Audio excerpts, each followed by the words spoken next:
1956. On a peaceful July morning off the coast of Nantucket, America awakens to a shocking scene. We're sinking for you about 500 feet over the Atlantic. In the distance, the wreckage of the Andrea Doria, listing at about 45-degree angle. How could this have happened to a modern ocean liner engineered using lessons learned from the Titanic? Was it a failure of technology or human error? And for the ones who survived, how did they make it through the night?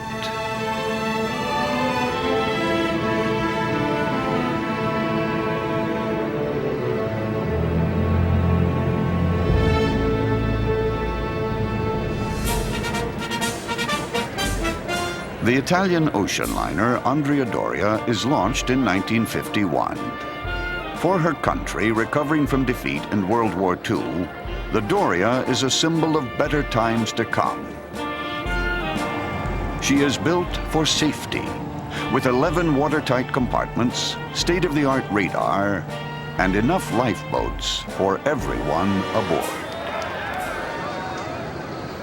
Even as more passengers are crossing the Atlantic by air, ocean liners are still considered the safest and most glamorous way to travel.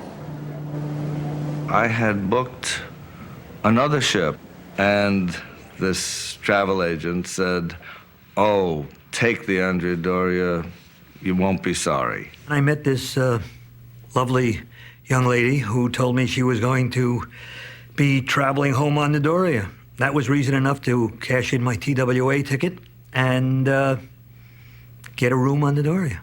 You hear so much America, America, America, and I can't wait to come over. You know, I was thinking, I don't know, it was a dream, a dream come true. July 17th, 1956. The Andrea Doria departs Italy on her 101st journey across the Atlantic. She sails for New York under Captain Piero Calamai, an experienced and respected veteran of the sea. The Doria is his pride and joy. In the competitive world of transatlantic cruise lines, the Andrea Doria stands apart. She is not the largest ship afloat, nor the fastest, but she is said to be the most beautiful.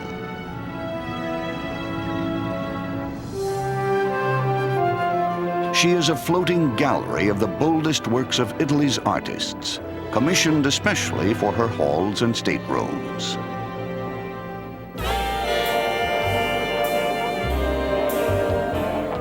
Life on the Doria is a whirl of glamour and sophistication, where the party never ends.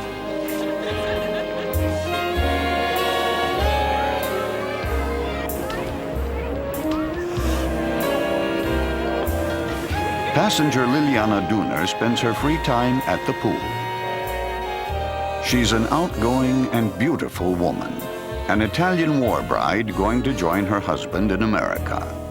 She's traveling with their 3-year-old daughter, Marianne.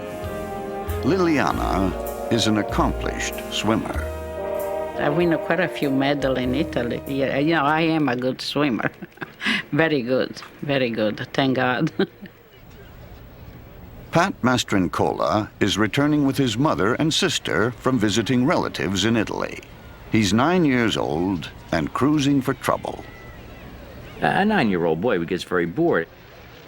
So you go exploring in all the areas of the ship that you're not supposed to be in. Getting up into cabin class was a challenge. They had that blocked off. So every opportunity I would climb up the railings, and I'd always be caught. Every time I managed to just come over the railing and think I was in, there'd be somebody to go, back down. 14-year-old Linda Morgan has been living with her family in Europe. She's coming to America to attend school, traveling with her stepfather, Camille Cinfara, her mother, Jane Cinfara, and her half-sister, Joan. They had wanted to book cabins near the front of the ship, but those cabins were not available.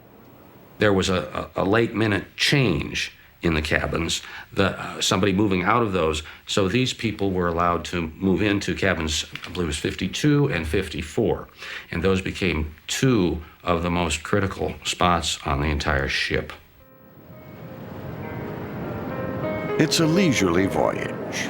The weather is clear and the seas are calm. Several nights before they arrive in New York, Julianne McLean entertains the passengers with a piano concert. It was a wonderful time. The ship was, of course, very movable. It was a little bit unusual to be playing along and have the ship be movable, but it was nice. That same night, Liliana Dooner has a premonition. 2 days before we come to New York, I dreamed Andrea Doria was sinking. In the morning when I get up, I was very nervous. I can't eat. They said, why you don't eat? I said, oh, I don't feel good. I have a very horrible dream, and I told about the dream. The following night, I have the same dream. Then I was very afraid.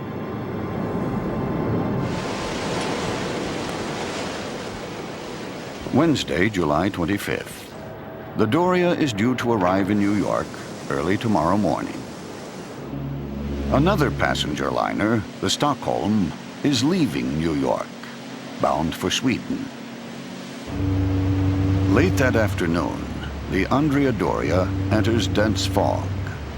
Captain Calamai should cut his speed, but experienced captains rarely do, especially on ships equipped with radar. He slows her a little, but not enough to make his passengers late. That evening, they enjoy one more fabulous Italian dinner. Later, some people return to their cabins to pack and go to bed early. Others stay up to enjoy the last night on board. I went down and I got dressed nice, my evening dress. We had went to a movie in a dining room. It was the last night out. I didn't think about going to bed early at all. Beverly and Alfred Green want to have one last drink with friends. I was with Jean and Donald Ruth, and I begged them to come up to the Belvedere Lounge and have a farewell drink with us. They wanted to pack, but I convinced them to join us. And I also asked the Carlins, Colonel Carlin and his wife, but they declined. The Ruths stay for drinks, but the Carlins return to their cabin. Like so many casual choices made that night, their decisions will mean the difference between life and death. The Andrea Doria is making good time. Now less than 10 hours from New York, she's entering some of the busiest shipping lanes in the world. On the outbound Stockholm, Captain Nortenson makes a last check of the bridge, then retires to his cabin. He leaves Johan Carstens Johansson, a young third officer, in command. 10:40. The Doria's Captain Calamai sees a ship on his radar. He determines she's 17 miles away and to his north. I can't make myself comfortable. I know I can't stay to this party. And I said to Mrs. Cavallina, I have to go check on my daughter. 10:48. The Doria appears on the Stockholm's radar. Third Officer Carstens calculates she's 12 miles away and to his north. At 11 o'clock, Carstens again checks his radar. He plots her at 6 miles away and still safely north. On board the Doria, Calamai remains watchful, but he too is confident there's enough distance between the two ships.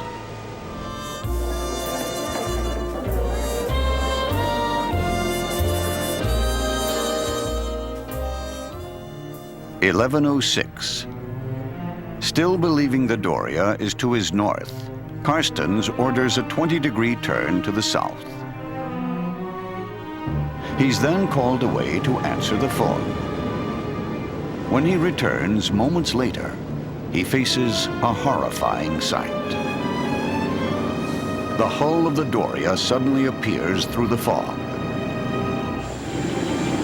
Desperate, Carstens orders full speed astern and a hard turn to starboard.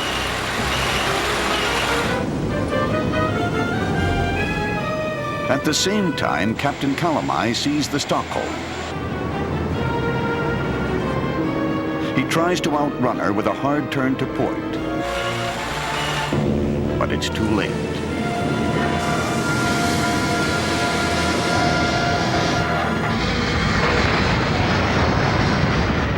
I don't know what happened. I was thinking it was an explosion. There was a tremendous impact, and the boat just went like that. Projector goes over, screen goes over, an avalanche with all this noise. Now you're on the low side of the ship against the wall with furniture piling on top of you. The Stockholm has penetrated 30 feet into the side of the Doria, killing passengers in their rooms instantly. No one yet knows the extent of the damage, nor how many people have died. My cabin was demolished. It was right in the hole. Jean and Donald Ruth's cabin was also destroyed. The Ruths would have definitely been lost if they hadn't come with us for farewell drinks. Their room was right in the middle of the crash. The Carlins, who had declined drinks and gone to bed, weren't so lucky. We saw Colonel Carlin staggering up alone. And he told my husband that he was in one part of the stateroom and his wife was in bed reading, and when the crash came, she was washed out to sea, and he was helpless. There was nothing he could do. The rooms belonging to Linda Morgan and her parents take a direct hit from the Stockholm's bow. Her half-sister was thrown into the ocean and killed immediately. Her stepfather survived for a matter of minutes and then died of horrible injuries. Her mother was trapped in the wreckage for hours. Another passenger reports seeing Linda's body float out to sea.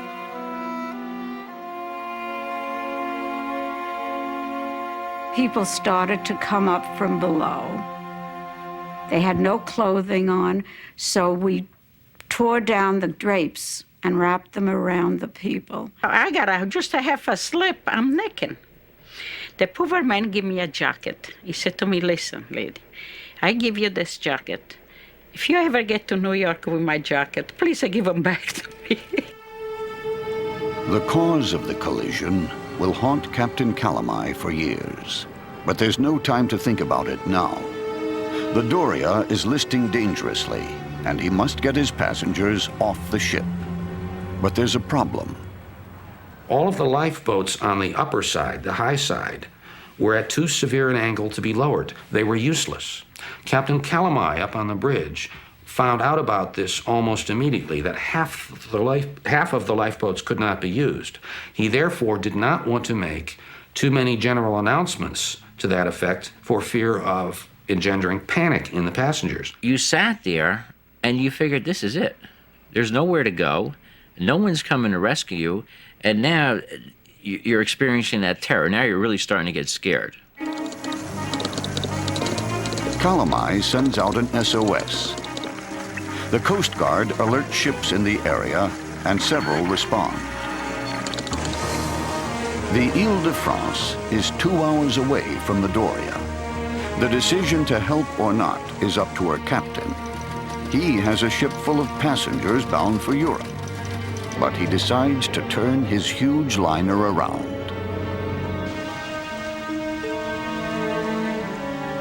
The Doria's terrified passengers wait aboard their slowly sinking ship, not knowing if they'll live or die. The Ile-de-France had moved into position, but because of the fog, people couldn't see it. the captain of the Ile-de-France decided to turn on all of his outside lights so that the passengers could see. Just at that moment, like a curtain going up on a stage, the fog lifted. And there in front of all these people who thought they were doomed is this tremendous sight, this huge, beautiful ocean liner with like the Christmas tree lights strung on it and in blazing letters, Ile-de-France. That was the most beautiful sight I had ever seen. And I thought, oh Lord, maybe we won't have to go after all. Now, other rescue ships gather and begin to launch lifeboats. The Stockholm joins them once her captain is confident she'll survive. The Doria's passengers wait on the low side of her slanting deck. Liliana Dooner is among them with her daughter. I said, okay. I said, now the lifeboat, they're coming. I said, if they see a child hanging, going down, they're going to come and get the kid. I said, come on, I forgot who was there. I said, give me a rope. Tried, I was shaking. Just as we got time to go down the rope, naturally we wanted my sister to go first. She got scared. Now, to give you an idea what the climate was like in the line waiting to go down the rope, these people, these adults, were yelling to throw my sister over the side. Some passengers can't make the precarious climb down the ship's rope ladders. So Jerome Reinert and 3 other young men come to their aid. And we would go down with a child across our arms in practically a laid-out position, one step at a time. And it was about 30 to 35 feet down to the lifeboat. Reinert and his friends spend the next 3.5 hours carrying children and injured passengers to safety.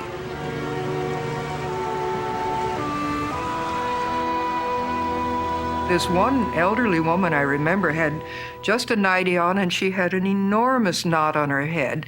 And he said that her arm was broken, and this crewman brought her down. He said, the only way I can get you off is if I put you over my shoulder, because I have to hang on to the ladder as I go.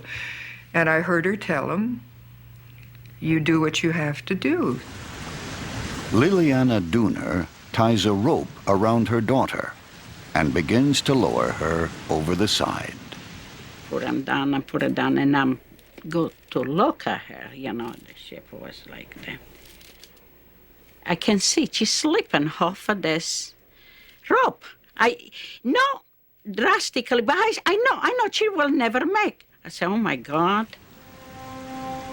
I take the jacket off, throw her in the water, and I jump.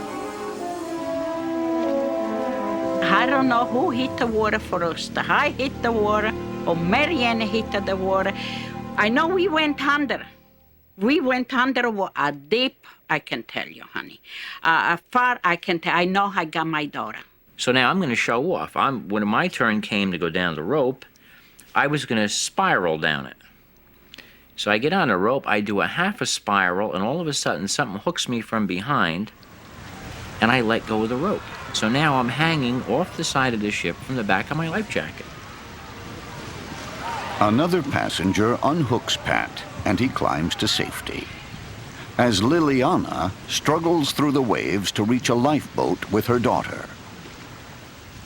And I'm holding Marianne, up on my shoulder. I got her figure if she slip, and I'm holding her. I got her hand in my mouth, say, hold on. Liliana makes it to a distant lifeboat and pushes her daughter into the arms of rescuers. Lifeboats slowly ferry survivors to the waiting rescue ships. But there are hundreds of people left on board, and the Doria continues to seek.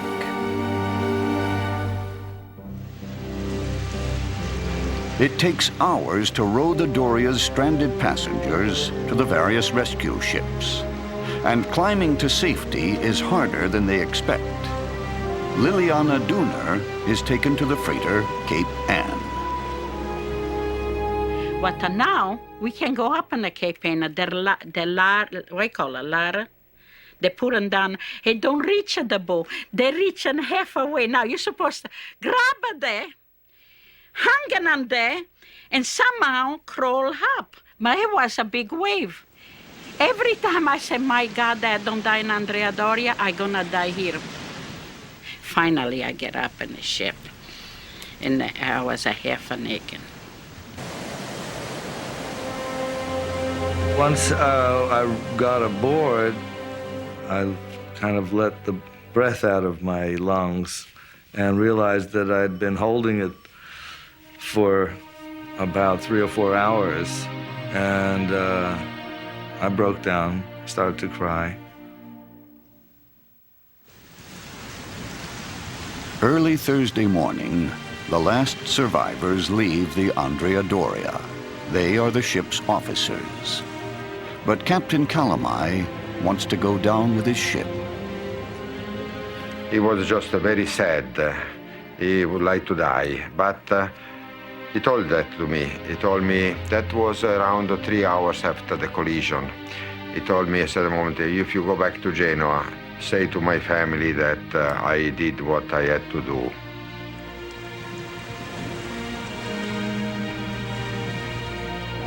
Second Officer Badano convinces Calamai to leave the ship.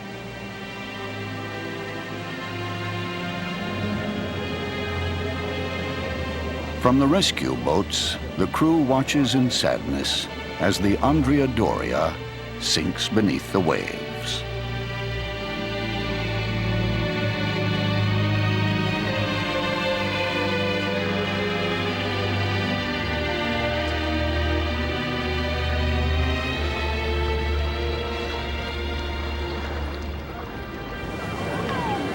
That evening, the Ile-de-France arrives in New York Harbor with 753 survivors on board.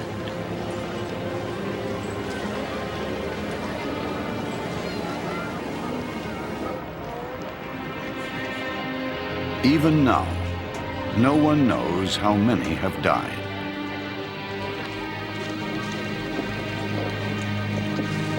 Anxious relatives await news of their loved ones. Among them is radio commentator Edward P. Morgan, Linda Morgan's father. Linda's mother, Morgan's ex-wife, is alive, though badly injured. She's been told by eyewitnesses that her husband and both her daughters are dead.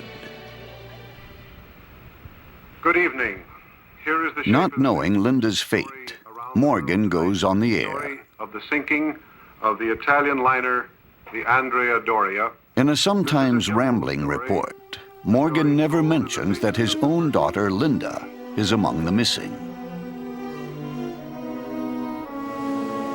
It's not until the next evening, when the Stockholm finally limps into New York Harbor, that he learns the truth.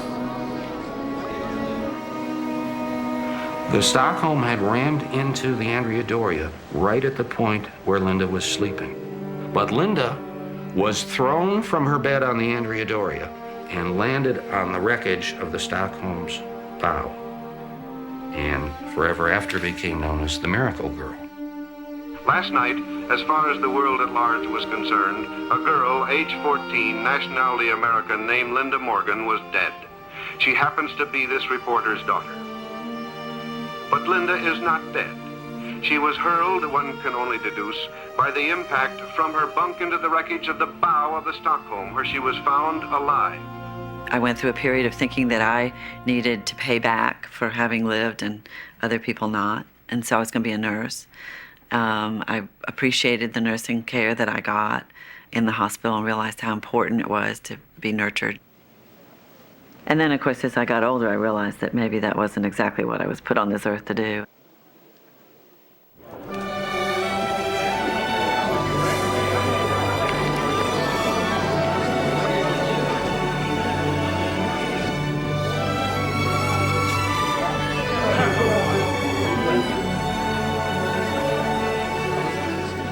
Finally, the facts are known. 51 people have perished in the collision. but 1,660 have survived. It is the largest peacetime rescue ever made at sea. They immediately give the danger signal. What happened right after the collision? Panic. No, I see my baby in the water. I jump on the ship. I take it off hold. I jump on the ship. I go take my baby in the water 2 times. Take my baby in the water. When I find my husband, I was happy. You know, I was happy. I was in America. I have my husband and my daughter. I was happy, but it was very sad happiness, really. You know, it was sad and happy. Now the world wants answers. How could 2 ships, both equipped with radar, have collided? Who or what was at fault? Gentlemen, no, I can't answer that. We have been helped. To avoid massive insurance claims, the 2 shipping lines eventually accept equal blame for the collision, thereby implicating both captains. For Calamai, it's a wound that never heals. He never went back to sea. He used to walk through the streets of his little Italian town and just kind of foggy and vague. And he never, ever spoke about the wreck of the Andrea Doria until he was on his deathbed, when he said to his daughter suddenly, "Is it all right? Are the passengers saved?" And he died. Calamai dies 16 years after the sinking of the Doria, unaware of new research which could exonerate him. Several experts now believe the Stockholm's young officer misread his radar, causing the collision. But the debate continues.